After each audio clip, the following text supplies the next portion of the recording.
Olá, você está no canal Um Conto por um Ponto.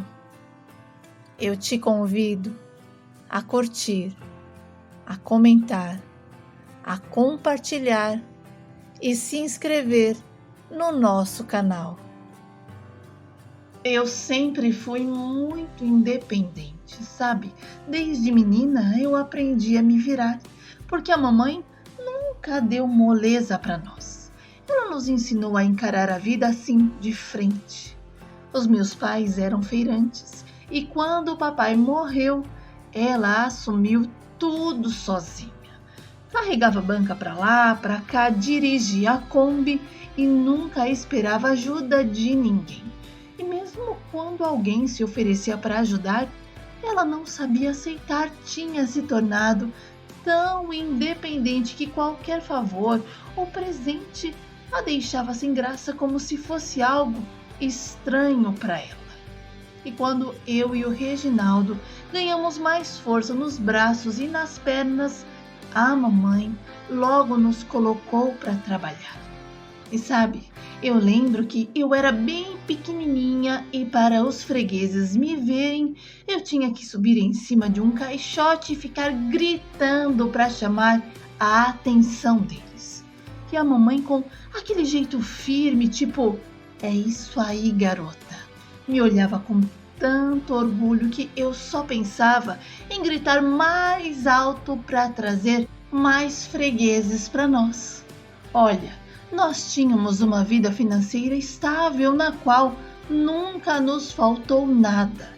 O papai nos deixou amparados, mas isso nunca foi motivo para que a gente, permanecesse de pernas para o ar, esperando as coisas caírem do céu.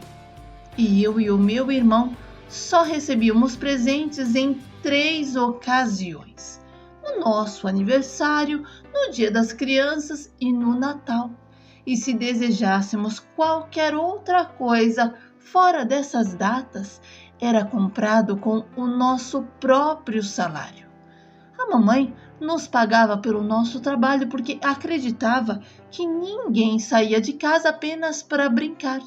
Se estávamos ali ajudando a chamar a atenção dos fregueses, era porque levávamos aquilo a sério.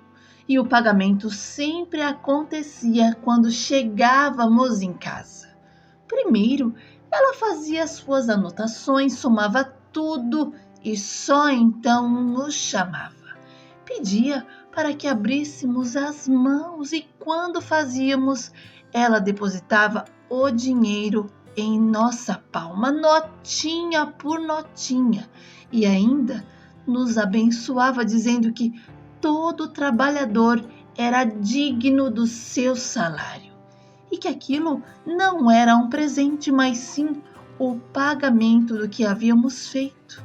E eu e o Reginaldo saíamos pulando de alegria. E conforme fomos crescendo, ela foi aumentando o nosso salário. Mas quando o Regis entrou na adolescência e começou a conviver com alguns garotos que não tinham os mesmos valores que nós, a sua postura mudou. Ele já não queria mais sair para trabalhar, passou a se interessar apenas por roupas caras e de marca e começou a exigir dinheiro da mamãe. Dizia que tinha direito de receber uma parte, afinal, o nosso pai havia nos deixado amparados. E ela tinha a obrigação de dar uma mesada para nós. Porém, o Reginaldo não sabia com quem estava mexendo, porque por mais que a mamãe não fosse de brigar ou de discutir e muitas vezes fosse vista como alguém ingênua, ela jamais levava desaforo para casa, e muito menos de um filho. E o Reginaldo aprendeu que era bom para tosse. A mamãe deixou bem claro que uma coisa era o fato de o papai não ter nos deixado desamparados e outra bem diferente era querer gastar o dinheiro da família com coisas fúteis. E se o Reginaldo queria roupas caras e de marca, ele deveria trabalhar para aquilo. Mas o meu irmão, em um acesso de raiva, gritou com a mãe, dizendo que não queria ser feirante, que aquele trabalho era vergonhoso. E nesse momento, a mamãe perdeu a paciência e, tomada pela indignação, explicou que era justamente aquele trabalho vergonhoso que nos dava todo o conforto que tínhamos, incluindo a escola particular dele. E se ele estava assim, se achando tão envergonhado de ser filho de feirante ou até de trabalhar na feira, que fosse atrás de um emprego e se sustentasse sozinho.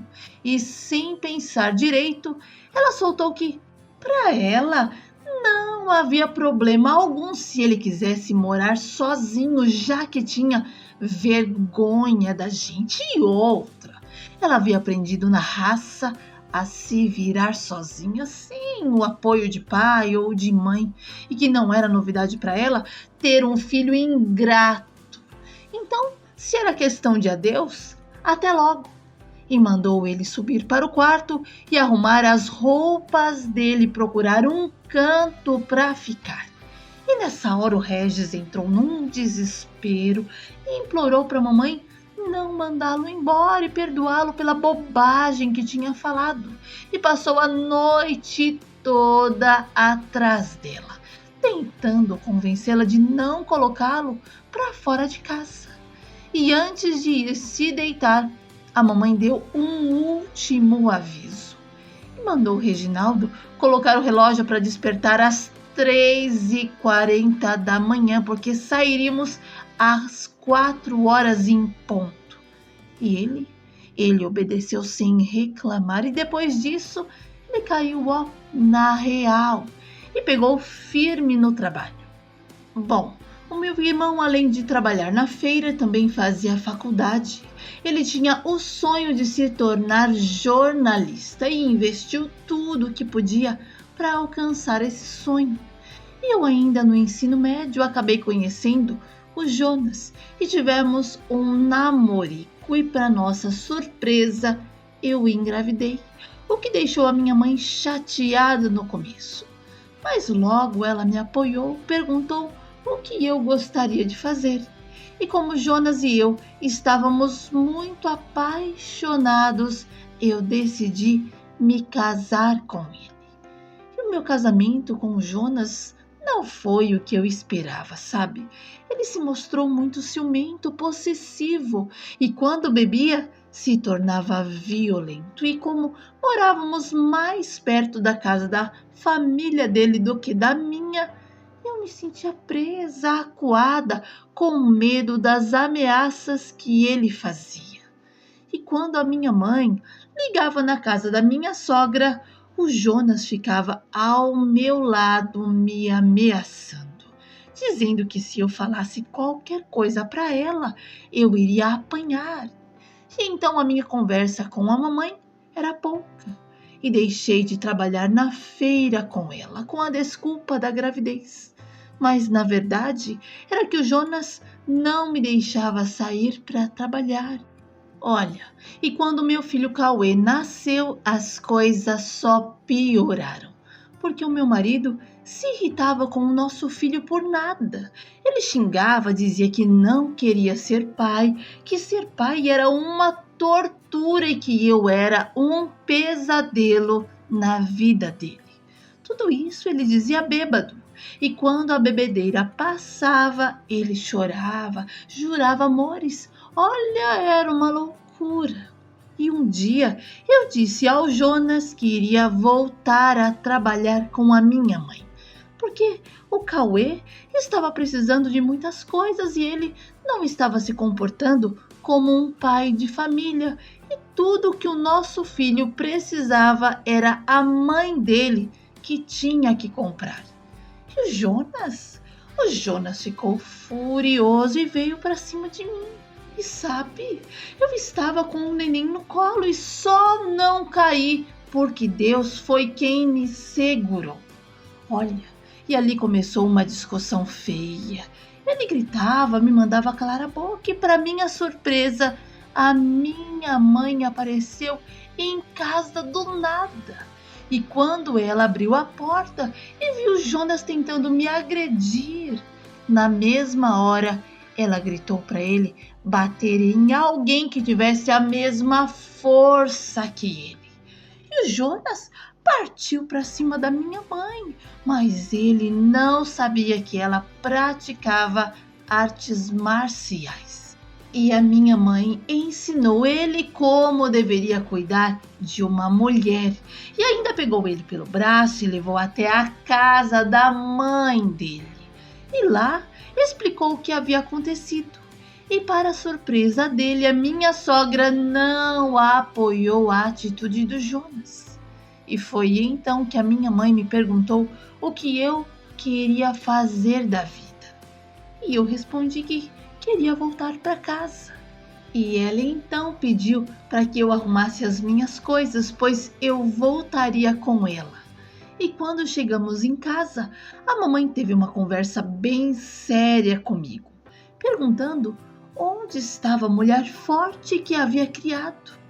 E eu, sem saber o que responder, apenas chorei e pedi para recomeçar.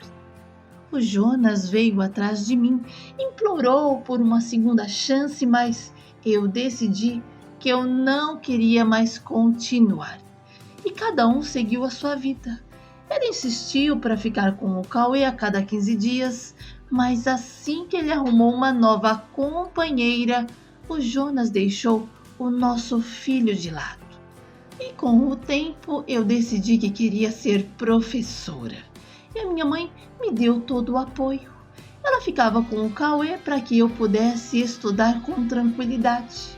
E quando comecei a dar aulas, a mamãe resolveu se aposentar.